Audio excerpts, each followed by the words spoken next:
मिलाकर अगर हम देखें 11 वर्ष पूर्ण हुए और जो टारगेट रखा हुआ है उस टारगेट को आने में 22 वर्ष और है, यानी एकदम डबल पीरियड और उसमें बाकी है। 25 और 22 2047। अल्टीमेटली मोदी जी ने जो हमारे सामने कुछ रखा है कि बाई 2047 देश को विकसित भारत इस नाते से और हम देखना चाहते हैं। तो ये यात्रा लगातार सुखद बढ़ रही है और आने वाले 22 वर्षों में जितना काम हमने 11 वर्ष किया है उससे कई गुना मल्टीफोल्ड काम और भी करना है। और जब विकसित भारत बनाने की बात है तो विकसित भारत का मतलब है कि देश का आर्थिक स्थिति से हम दुनिया में एक अपना आंकड़ा छू सकें। आर्थिकी बढ़ानी है तो उसके लिए ट्रेड, उसके लिए इंडस्ट्री, उसके लिए इकोनॉमिक्स, लोगों का जीवन स्तर सब प्रकार को ऊंचा उठाना होगा। और इन सब कामों में अगर किसी एक डिपार्टमेंट की महती भूमिका है तो वो है पावर डिपार्टमेंट की, अर्थात ऊर्जा, अर्थात बिजली।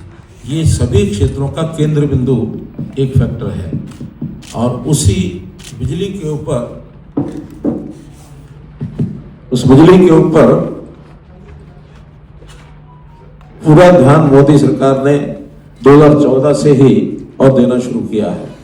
अगर मैं इन आंकड़ों के माध्यम से, क्योंकि चीज़ें आंकड़ों के माध्यम से ज़्यादा अच्छी प्रकार से समझी जा सकती हैं, तो उसमें चाहे हमारी जनरेशन है, हमारी ट्रांसमिशन है और हमारी डिस्ट्रीब्यूशन है, अगर उसी के आंकड़ों को ध्यान रखेंगे तो हमें पता लगेगा कि हम कितनी प्रोग्रेस कर रहे हैं, कितना आगे बढ़ रहे हैं। यदि मैं बात करता हूँ पीक डिमांड की, क्योंकि डिमांड हमारा बेसिस है जनरेशन का, तो डिमांड जितनी होगी जनरेशन हिसाब से बढ़ेगी। 2013-14 में डिमांड 130 गीगावाट थी, क्योंकि मेगावाट में फिगर बहुत बड़ी होती है इसलिए साधारणतया ये सारे फिगर्स गीगावाट में आएंगे। और अभी जो पीक डिमांड पिछले वर्ष 2024-25 में गई है वो 250 गीगावाट गई है, लगभग डबल। और हमने अनुमान लगाया था कि इस वर्ष का 24-25 का ये डिमांड 250 टॉप यानी गई है हमारी पीक डिमांड। 25-26 में ये डिमांड पीक डिमांड जा सकती है 270। और सामान्यतः ये शुरू के वर्ष के 2-3 महीनों में ही पीक डिमांड आती है। पिछले बार की पीक डिमांड 30 मई को आई थी, तो हमारा अप्रैल निकल गया, मई निकल गया है, जून निकल गया है। तो अभी तक जो ये पीक डिमांड, कल 9 जून को हाईएस्ट पीक डिमांड गई है, क्योंकि डेली इसका मेजरमेंट होता है, तो कल हाईएस्ट 241 गीगावाट गई है। जबकि हमारा तैयारी हमारी है, मैं इसको टारगेट नहीं कह सकता क्योंकि हमारे हाथ में नहीं होता, बहुत कुछ मौसम के हिसाब से होता है। तो इसलिए हमारी जो तैयारी है, अगर डिमांड 270 गीगावाट की जो एक्सपेक्टेड है वो आती है तो हम उसके लिए तैयार हैं। इसी प्रकार दूसरा एक आंकड़ा आपके सामने मैं रखूंगा कि जो एनर्जी शॉर्टेज है, क्योंकि डिमांड के बाद सप्लाई और शॉर्टेज 2013 में 4.2% ये शॉर्टेज रह गई थी, अर्थात उतना हम पूरा नहीं कर पाते थे जितनी डिमांड होती थी। पिछले वर्ष जब पीक डिमांड हुई थी उस समय ये कमी रह गई थी 0.1%, अर्थात 1000 में से 0.1% इतनी कमी रही थी। लेकिन पिछले 2 महीने के आंकड़े बताते हैं, अप्रैल और मई, ये हमारी डिमांड और जो सप्लाई है उसका गैप 0 हो गया है, अर्थात अब हम सफिशिएंसी की ओर बढ़ गए हैं कि आज जितनी डिमांड आती है उतनी हम पावर सप्लाई कर पाते हैं। There is no shortage onwards as I see. और हो सकता कुछ समय के बाद हम पावर सरप्लस ये भी बनेंगे, तो पावर सरप्लस के नाते हमारे पास जो बिजली बचेगी उसका उपयोग क्या करेंगे, कैसे होगा, इसका विचार हम करेंगे। जो हमारी कुल इंस्टॉल्ड कैपेसिटी है वो कैपेसिटी 2013-14 में 249 गीगावाट थी, जो कि हमने इसको टारगेट किया और उसको पूरा कर लिया है। वो 475 गीगावाट 2024-25 में इस कैपेसिटी को हमने पूरा किया है, जो आने वाले समय में 526 इस वर्ष के अंत में ये 526 गीगावाट हम पूरी करेंगे, ऐसा हमारा टारगेट है।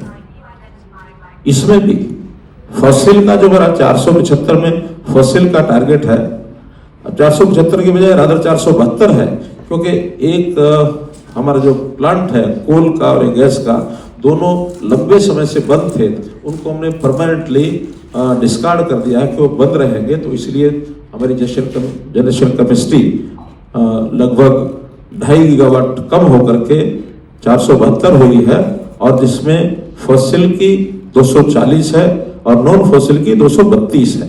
अर्थात नॉन फॉसिल और फॉसिल का जो परसेंटेज है वो 52-48 ये परसेंटेज है, और बहुत निकट भविष्य में हम 50 के पार नॉन फॉसिल यानी रिन्यूएबल एनर्जी हम 50 के पार पहुंचने वाले हैं। और मुझे आशा है कि हम इस वर्ष के अंत तक यानी दिसंबर 25 तक हम नॉन फॉसिल से आगे बढ़ जाएगी, 50% से आगे, जो एक अच्छा गुड साइन है towards diminishing this carbon dioxide emission.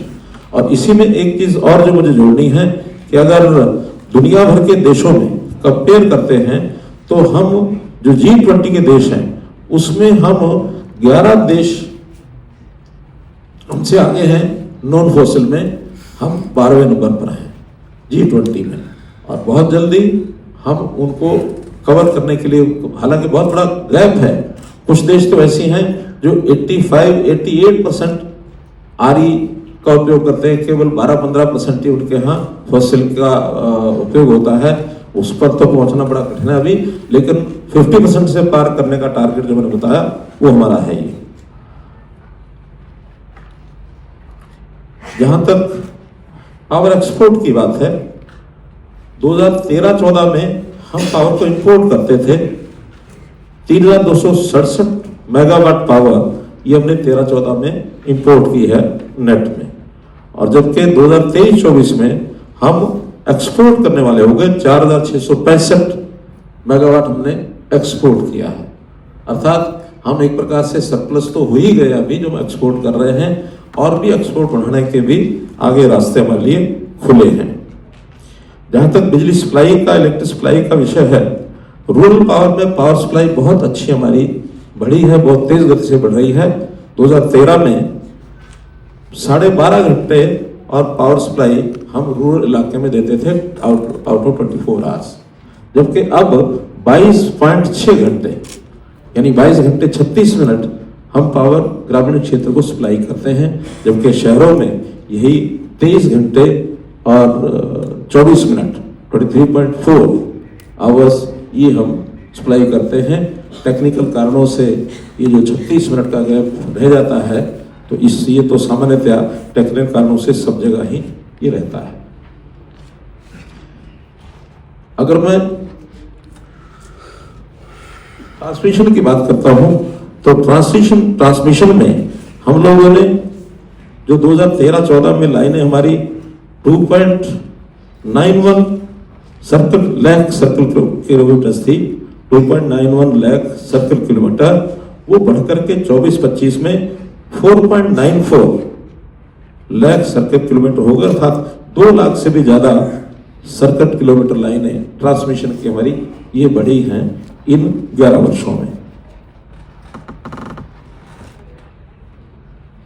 Distribution का जहां तक विषय है, डिस्ट्रीब्यूशन के इसको हम इस नाते से आंक सकते हैं कि जिसके लॉसेज हैं, ये लॉसेज 13-14 में 22.62% थे कुल मिला के नेशनल एवरेज, और अभी ये एवरेज 16.12% ये नेशनल एवरेज हमारा जो AT&C लॉसेज ये हो रहा है।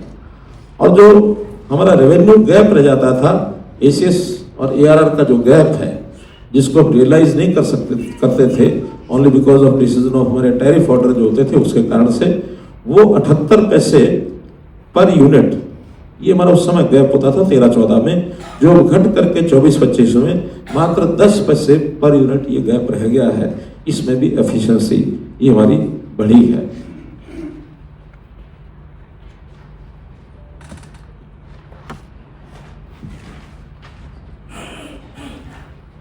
और इस एफिशिएंसी बढ़ाने में बहुत बड़ा रोल स्मार्ट मीटर्स इनका रहा है। हमने स्मार्ट मीटर्स 2023 में लगाने शुरू किए थे, इसकी तुलना 2013-14 से नहीं कर सकते, उस समय स्मार्ट मीटर की कल्पना भी ऐसी नहीं थी।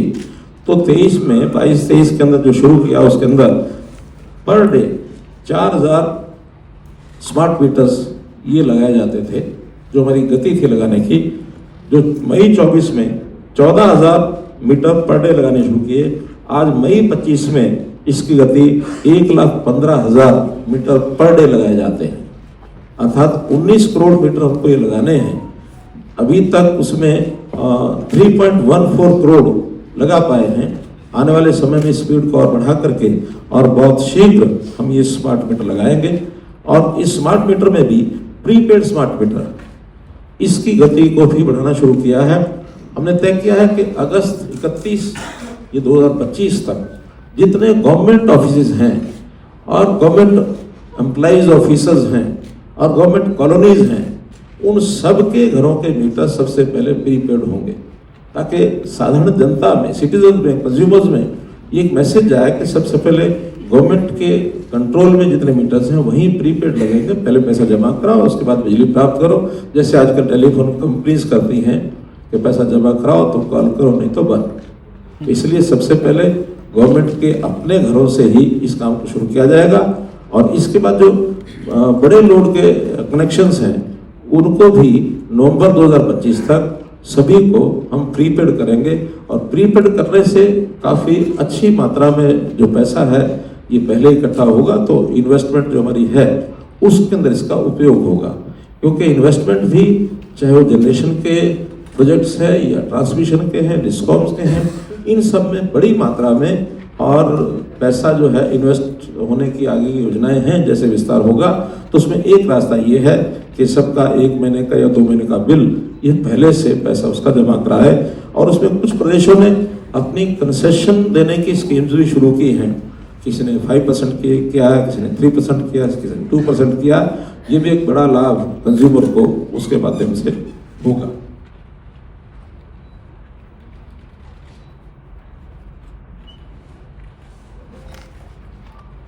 बहुत से विषय मैंने बताए हैं। कोल की हमारी पोजीशन काफ़ी अच्छी है, जनरेशन में कोई कठिनाई नहीं है। कोल डिपार्टमेंट से तालमेल हमारा ठीक चल रहा है।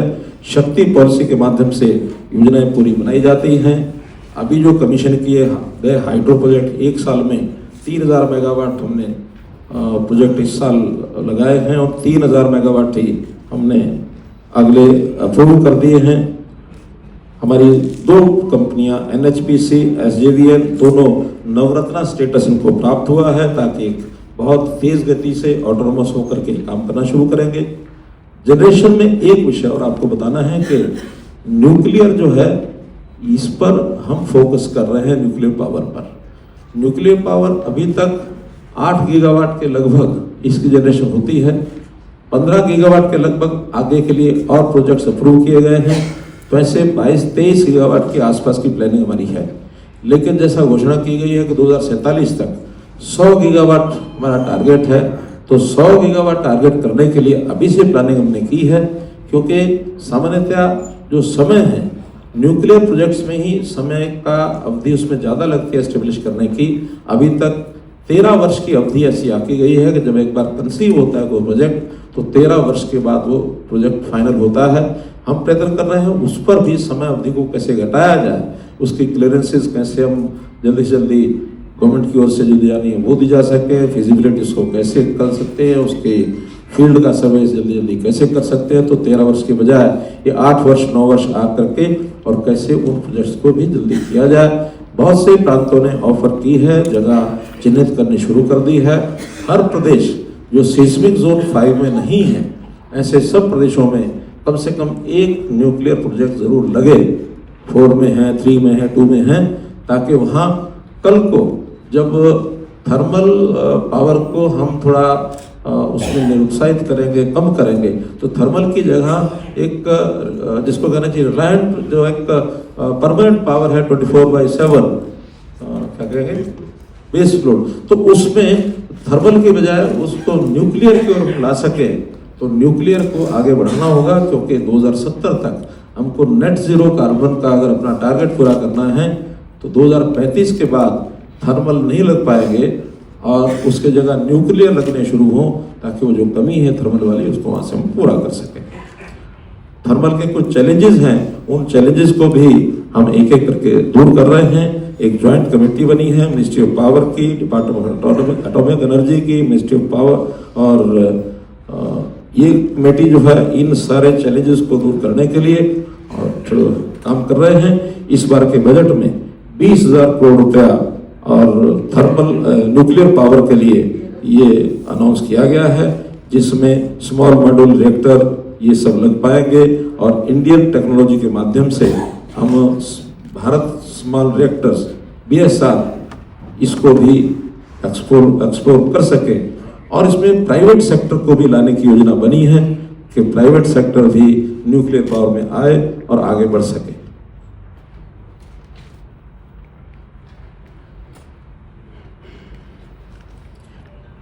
एक्सपोर्ट का विषय इसमें एक चीज और जो आपको बतानी है कि हमने सऊदी अरबिया और UAE इनके साथ ज्वाइंट एक वेंचर बनाकर एक ट्रीटी की है, जिसमें वहां भी हम पावर को दे सकें।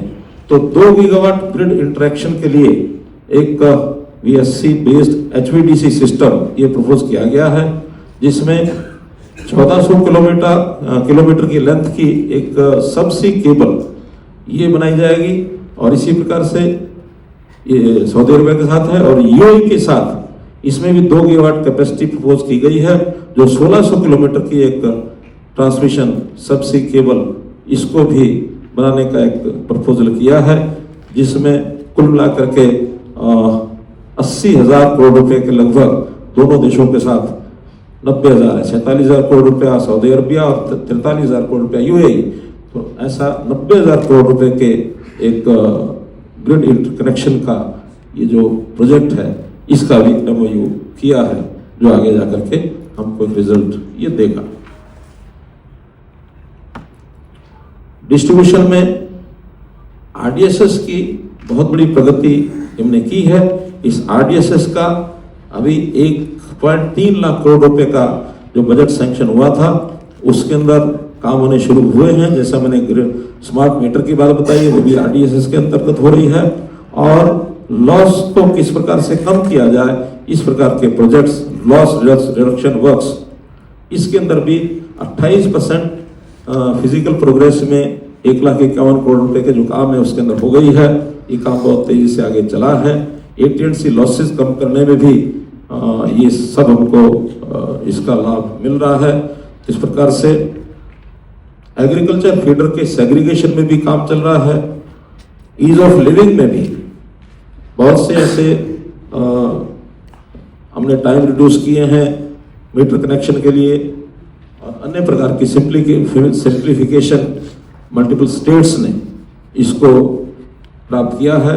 प्राइवेटाइजेशन ऑफ कंपनीज, ये काम भी शुरू किया है। Chandigarh is the first state जिन्होंने फुली प्राइवेटाइज अपने सारे सिस्टम को कर लिया है। मित्रों, ये चाहे जनरेशन हो अथवा ट्रांसमिशन और डिस्ट्रीब्यूशन हो, हर एक में हमने पिछले 10 वर्षों में 11 वर्षों में पर्याप्त काम किए हैं। तो उन कामों के कारण से हमको बहुत बड़ा लाभ ये सब हुआ है अपने जनरेशन में, अपनी डिमांड को पूरा करने में और इस विषय को आगे बढ़ाने में। अब कुछ विषय ऐसे हैं जो नई अनाउंसमेंट्स आपके सामने, और ये अनाउंसमेंट से पहले कुछ हमने जो रिफॉर्म्स किए हैं उस रिफॉर्म्स की भी चर्चा मैं जरूर करूंगा। जैसे ECBC अर्थात एनर्जी कंजर्वेशन बिल्डिंग कोड, जिसमें से हम पावर को यानी इलेक्ट्रिसिटी कंजर्वेशन, एनर्जी कंजर्वेशन, इस ओर हम पूरा ध्यान दे सकें। तो इसके अंदर अभी तक जितने भी प्रयोग किए गए हैं उसमें एनर्जी कंजम्पशन में 18% का लाभ हुआ है। 18% पावर बहुत बड़ा इफेक्ट होता है।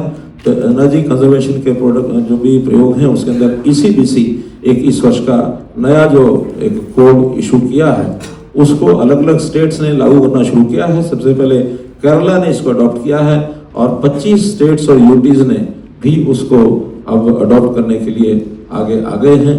तो इसके अंदर जितने भी बिल्डिंग्स के कोड्स हैं उसमें 3 तरह की परफॉर्मेंस उसके अंदर बताई गई है। विशेष तौर पर जैसे उसमें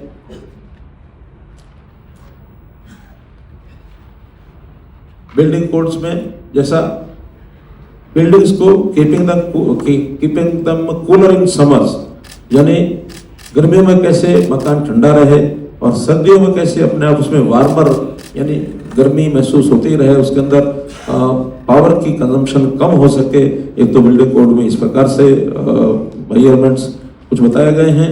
इसी प्रकार लाइटनिंग और वेंटिलेशन इसका भी पूरा ध्यान दिया गया है ताकि लाइट का उपयोग कम हो, वेंटिलेशन भी ठीक बना रहे और वाटर कंजर्वेशन का भी उसमें उल्लेख है, वाटर वेस्ट मैनेजमेंट का भी है, इंडोर एयर क्वालिटी का विषय भी है। अर्थात ये सब विषय बिल्डिंग कोड्स के आधार पर अगर होंगे तो पावर की खपत इसमें बहुत कम होगी, ऐसा इसके अंदर एक विषय ध्यान में आया है। अभी तक 3500 प्लस बिल्डिंग्स ने ECBC जो कंप्लायंस है वो की है, क्योंकि ये कमर्शियल बिल्डिंग्स के ऊपर पहले लागू कर रहे हैं जहां इस प्रकार की पावर की खपत ज़्यादा होती है। साथ ही हमने रिफॉर्म्स में EV चार्जिंग गाइडलाइंस ये भी लागू की हैं, क्योंकि EV व्हीकल्स इसकी पॉलिसी के अंतर्गत अब आगे EV व्हीकल्स की संख्या बढ़ रही है, उसमें चार्जिंग का जितना एक सफिशिएंट उसमें प्रावधान बनाए जाएंगे उसकी पॉलिसी हमने लागू की है। तो उस गाइडलाइंस के आधार के ऊपर चाहे वो इलेक्ट्रिक व्हीकल चार्जिंग और बैटरी स्वैपिंग इस विषय पर कुछ स्टेशंस को सेटअप किया गया है और इसका भी एक उपयोग सब इसमें कर रहे हैं। जहाँ तक एयर कंडीशंस की स्टैंडर्डाइजेशन, टेम्परेचर स्टैंडर्डाइजेशन, ये भी एक नया प्रयोग, नया एक प्रावधान ये किया जा रहा है। इसको बहुत जल्दी लागू करने जा रहे हैं। अब AC का जो टेम्परेचर स्टैंडर्डाइजेशन है 20 डिग्री से 28 डिग्री रहेगा, यानी 20 डिग्री से नीचे हम उसकी कूलिंग नहीं कर सकेंगे और 28 डिग्री से ऊपर वार्मिंग नहीं कर सकेंगे। इस प्रकार का एक पहली बार इस प्रयोग को किया जा रहा है। बहुत से देश ऐसे हैं, अभी बहुत से जो लोग बताते हैं जापान में ये 26-27 डिग्री के आसपास स्टैंडर्डाइज किया हुआ है और इटली बता रहे थे 23 डिग्री इटली में किया हुआ है। जिन देशों को हम बहुत ज़्यादा अपने से आगे मानते हैं, फॉरवर्ड मानते हैं और पता नहीं वहाँ लोग बहुत कुछ आगे करते हैं, वहाँ इस प्रकार के स्टैंडर्ड है और हमने अभी डरते डरते उसको 20 डिग्री किया है। इसका एक अनुभव आने के बाद इसको आगे भी विचार किया जाएगा और मुझे लगता नहीं है कि 20 डिग्री से नीचे कोई करके सोता होगा। सर्वे में तो ये है कि अभी 20 लोग कहते हैं इसको 24 अभी कर दें, लेकिन कुछ लोगों की चिल्लाटना शुरू हो जाए, इसलिए 20 से 28 उसको नॉर्म्स को हमने तय किया है।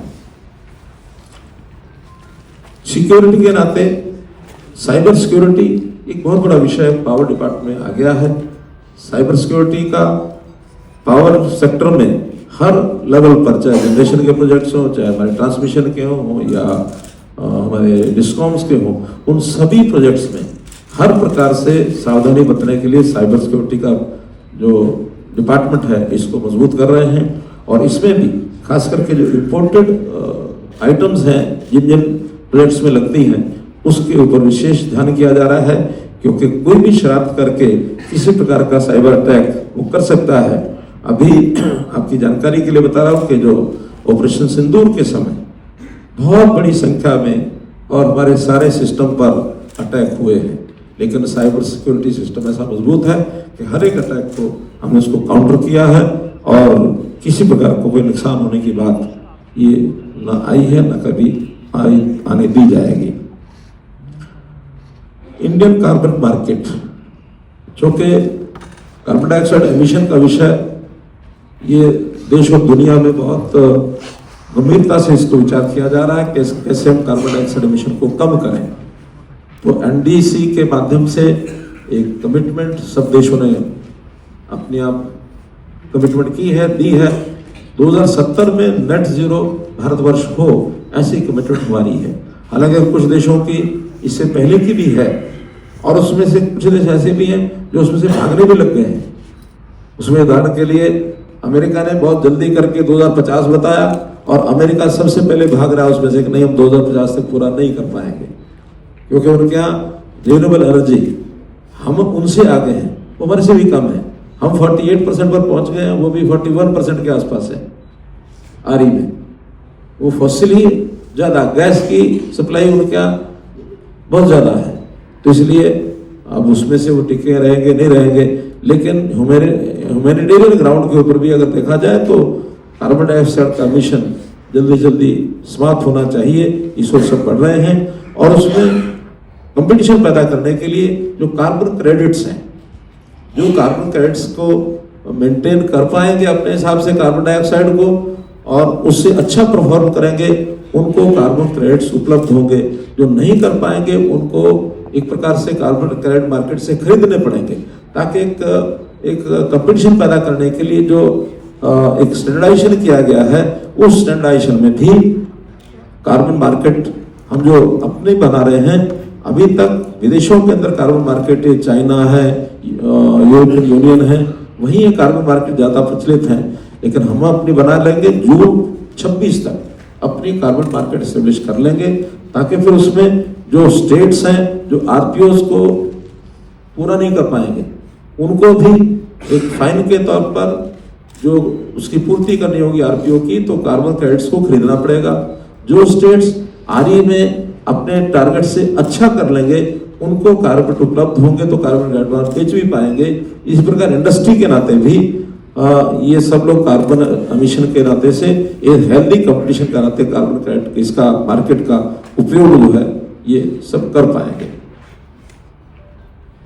अब जो अनाउंसमेंट्स की बात मैं कह रहा हूं, उसमें जनरेशन के नाते से अभी आरई हमारे यहाँ पर्याप्त उसकी जनरेशन हो रही है, लेकिन चाहे सोलर हो चाहे विंड हो, ये टाइमली हमारे पास जनरेशन उसकी उपलब्धता है। सूर्य के समय सोलर मिलेगी, हवा चलने के समय विंड मिलेगी।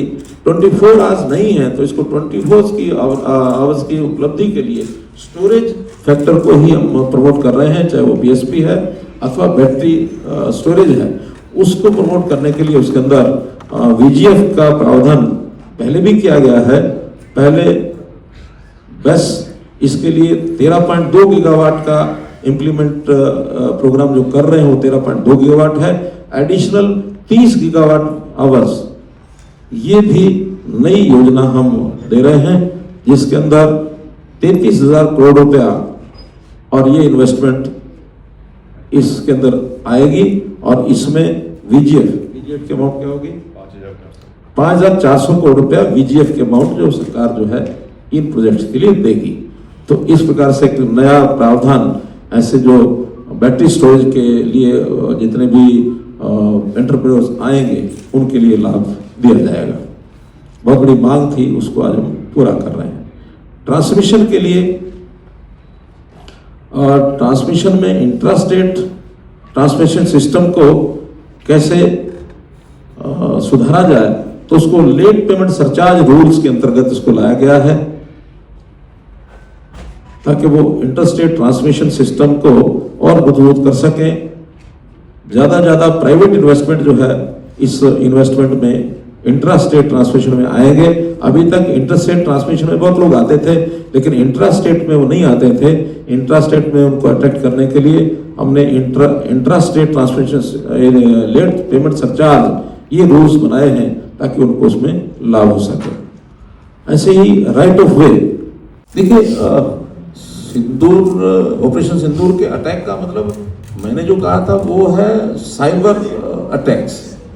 तो वैसे अटैक, फिजिकल अटैक की बात मैंने नहीं कही है। हाँ, जहाँ तक फिजिकल अटैक की बात है, एक उड़ी के पास एक थर्मल पावर की कॉलोनी बनी हुई है, थर्मल प्रोजेक्ट की। उस कॉलोनी पर छोट मोट बातें हुई थी और कुछ घरों को नुकसान हुआ था, लेकिन वो तुरंत उसका वो ठीक कर दिया गया, तो वो कंप्लीट हो गया, ठीक हो गया है। उड़ी चौके बिल्कुल बॉर्डर के ऊपर एक एरिया है, वहाँ पर ये हुआ था। लेकिन थर्मल जो हमारे साइबर अटैक्स निरस्त किए हैं हमारे साइबर सिक्योरिटी के लोगों ने, इसलिए उसके अंदर कितने का हुआ नुकसान, कितने अटैक हुए होंगे? वो मलेशियस ट्रैफिक है सर, काफ़ी हेवी क्वांटिटी में malicious traffic was there, but our firewalls were good enough to address those. हाँ, इसलिए उसमें कोई कठिनाई हमको आई नहीं। जहाँ तक उदय योजना, उदय 2017 में लागू किया गया था। कुछ प्रदेशों ने उसको अडॉप्ट किया, कुछ ने नहीं किया। जिन्होंने अडॉप्ट किया उनके कंप्लीट हो गए हैं। 5 साल का वो पीरियड था, 2022 तक उन्होंने आगे बॉन्ड खरीदे थे, उस पेमेंट को उन्होंने पूरा करना था। प्रदेशों ने सब पैसा वापस करके और उसको पूरा कर दिया कि उसमें शेष नहीं है। अब तो नए सिरे से जो नुकसान हो गए हैं कुछ डिस्कॉम्स के कुछ प्रदेशों में, अब एकदम एग्जैक्ट संख्या नहीं, लेकिन 2 प्रदेश ऐसे हैं जो 80-80 हज़ार 90-90 हज़ार करोड़ रुपए का जिसको लॉस हो गया, उसको कैसे ठीक किया जाएगा। उसके अंदर एक शायद राजस्थान है और एक तमिलनाडु है। ऐसे 2 प्रदेश हैं जिनका लॉस काफी बड़ी मात्रा में है। कम 10,000, 20,000, 25,000 करोड़ के तो एक 10-12 प्रदेश है, लेकिन वो इतनी रेंज में है कि वो कभी पूरा कर सकते हैं। 2 साल भी अगर ठीक से अपने आप को मैनेज करें, उसको डिस्कॉम्स खुद ही पूरा कर सकते हैं। जो खुद पूरा नहीं कर सकते हैं, वो स्टेट्स अगर उसमें कंट्रीब्यूट करके सब्सिडी दे करके पूरा करना चाहे तो वो कर सकते हैं। अभी नई उदय योजना से 2 लाने की कोई ऐसी योजना नहीं है।